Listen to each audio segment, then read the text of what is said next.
Topik kelompok. Sekelompok peneliti memiliki kesulitan untuk mengumpulkan subjek penelitian mereka berupa pria lansia.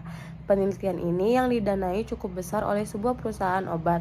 Penelitian akhirnya menyadari bahwa tidak ada jalan lain untuk mendapatkan subjek selain dengan menawarkan kompensasi ekonomi yang cukup besar bagi orang yang mau berpartisipasi dalam penelitian mereka.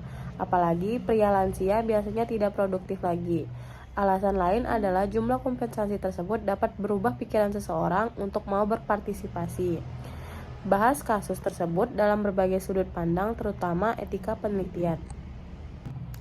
Slide selanjutnya yaitu latar belakang. Lansia merupakan kelompok rentang dalam penelitian karena penurunan kognitif, kondisi fisik, dan ketergantungan ekonomi. Ada beberapa pemberian kompensasi yang sering digunakan. Yang pertama yaitu menggantikan biaya transportasi, yang kedua mengapresiasi waktu partisipan, yang ketiga meningkatkan partisipasi penelitian.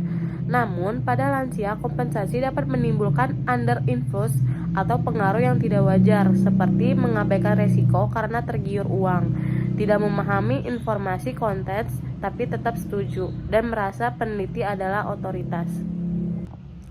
Berikut ada beberapa sudut pandang dalam penelitian.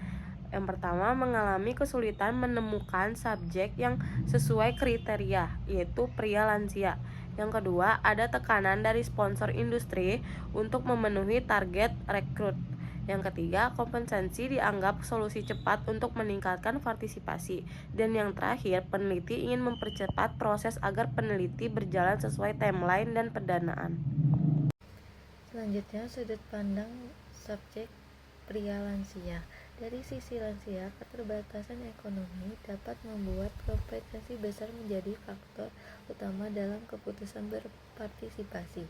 Hal ini berpotensi menyebabkan undue influence keputusan yang dipengaruhi kondisi ekonomi, bukan pemahaman resiko. Terlebih, lansia memiliki potensi resiko kesehatan yang lebih tinggi, sehingga keputusan mereka harus benar-benar bebas dan sadar. Selanjutnya, sudut pandang etika penelitian. Secara etis, kompensasi diperbolehkan selama tidak mengganggu kebebasan memilih. Pada kasus ini, karena melibatkan lansia yang rentan, KEPK harus memastikan kompensasi tidak berlebihan dan tidak mengaburkan risiko. Proses informed consent harus benar-benar jelas, mudah dipahami, dan bebas dari tekanan ekonomi. Risiko etis yang mungkin terjadi: majunya keputusan partisipasi bukan karena memahami risiko, tetapi demi uang. Eksploitasi ekonomi lansia karena kebutuhan finansial mereka lebih tinggi.